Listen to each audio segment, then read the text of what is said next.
watching us live on Facebook and YouTube.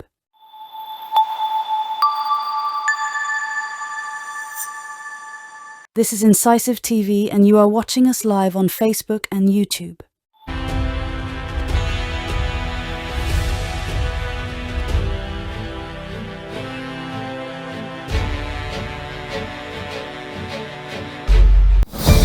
Would you like to do business with Turkey?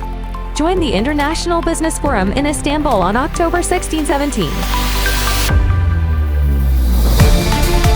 Meet the producers and manufacturers from Turkey. Make agency agreements and business deals. Participate in B2B meetings with companies from different industries, such as construction, mining, textile, food, agriculture, machinery, automotive, furniture, lighting, healthcare, general trade. Don't miss this opportunity. Book your place now. Our program is as follows: 2 days business forum, a gala dinner, 1 day Bosphorus yacht tour, 1 day Istanbul Grand Bazaar and shopping tour. Save your place in this amazing program. Submit your application. 11th World Cooperation Industries Forum, WOW Convention Center, Istanbul.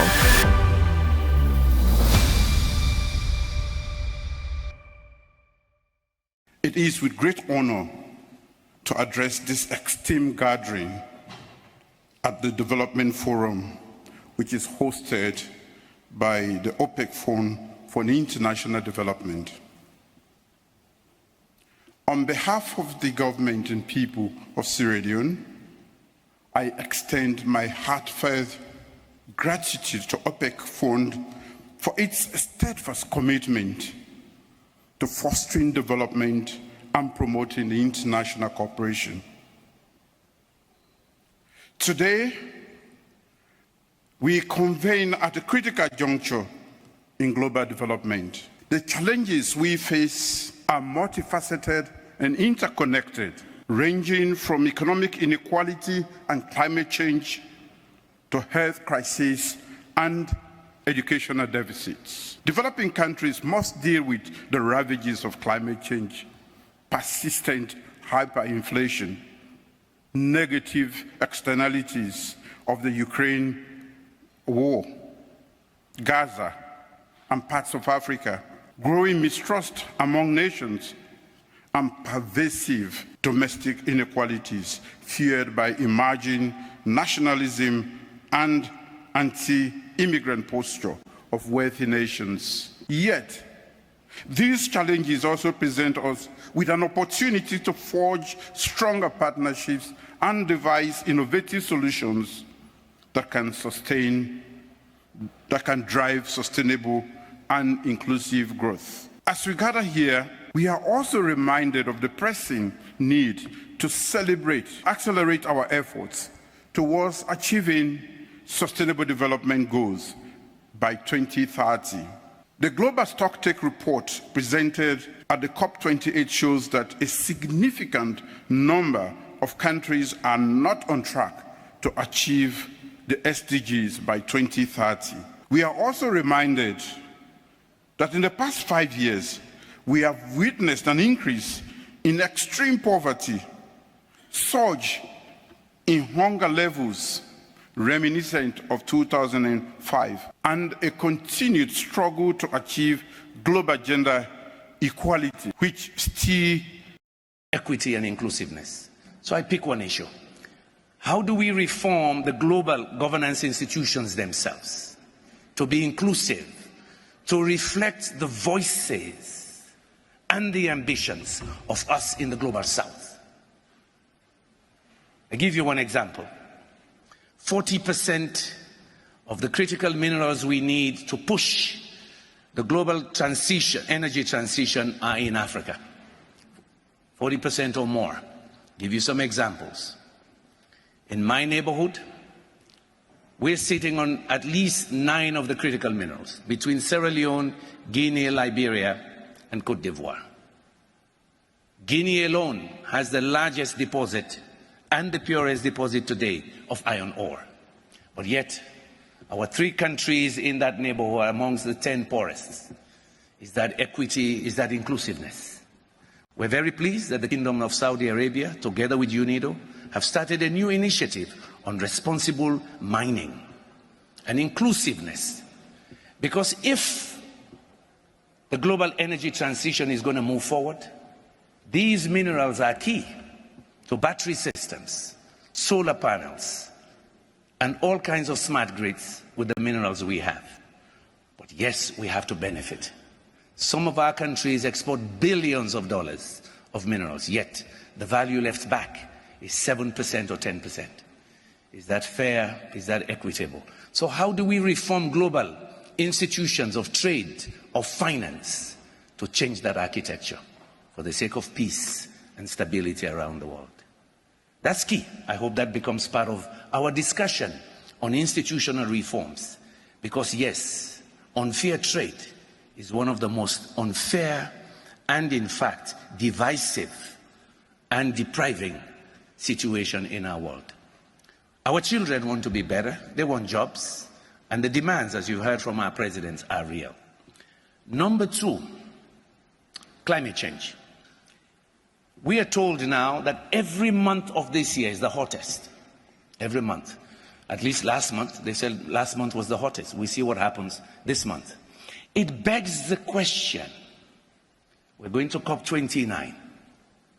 Are we taking our commitment seriously? Or is it just a show?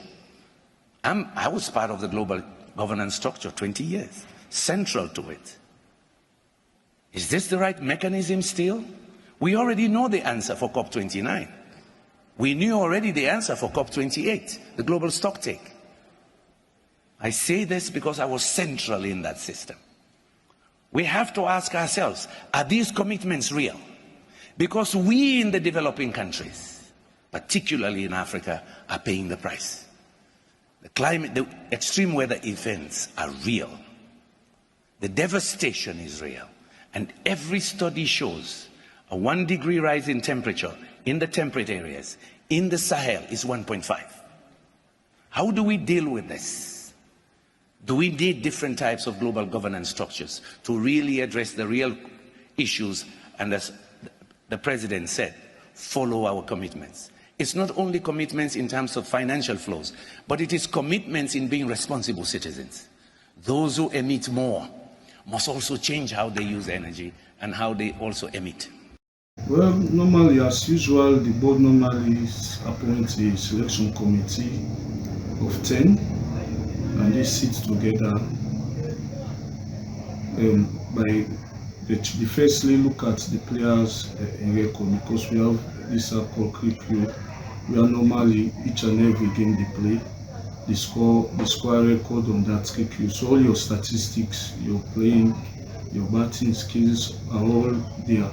So the first requirement is they check your curriculum, and secondly your behavior, and thirdly your performance, because most of the times they are at the field observing when playing this trial match, when playing test match also.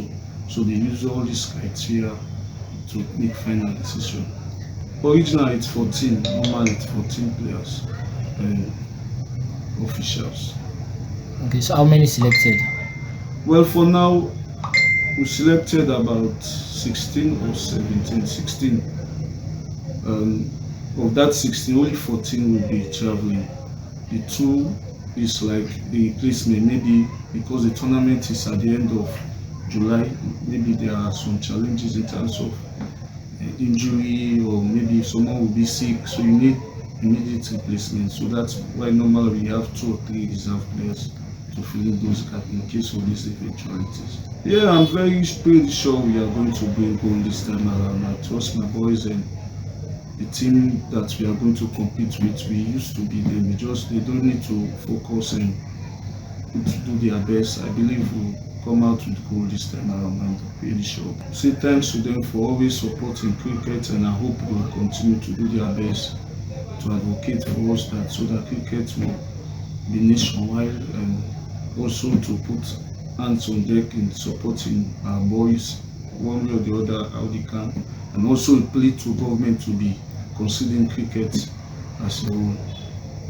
When I got elected as president, I thought it best that I have to engage with Sierra Leone Brewery to ensure that we continue that contract. And today we've signed it, and I'm happy. Very, very satisfied with what I have done today on behalf of the Sierra Leone Tennis Association to sign a contract with Brewery, who are going to support us to do the best that they can do for us for tennis to develop in the country. Well, to all the players, tennis enthusiasts, home and abroad, I will encourage everyone to continue playing tennis. Those who have not been playing tennis, that's what we're doing now to encourage them, because we've got the opportunity to have more courts. And our coaches are out there. They're ready to give the best support that they can. We want to encourage everybody to play tennis, even from the young, at school level, university, and even club levels as well. So that is what we're doing to promote the game in the country. So at least tennis will come back to where it used to be before, to revive it. The first one is the commitment for Sierra Leone Brewery, which is number one, is respect for people.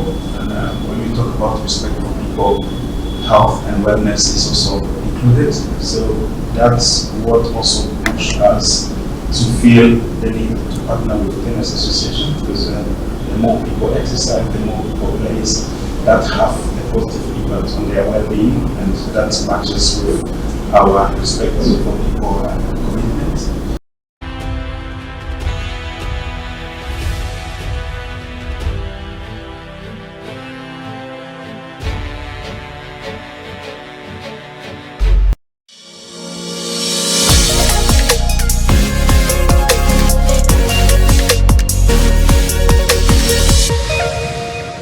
Incisive TV, the voice of the voiceless.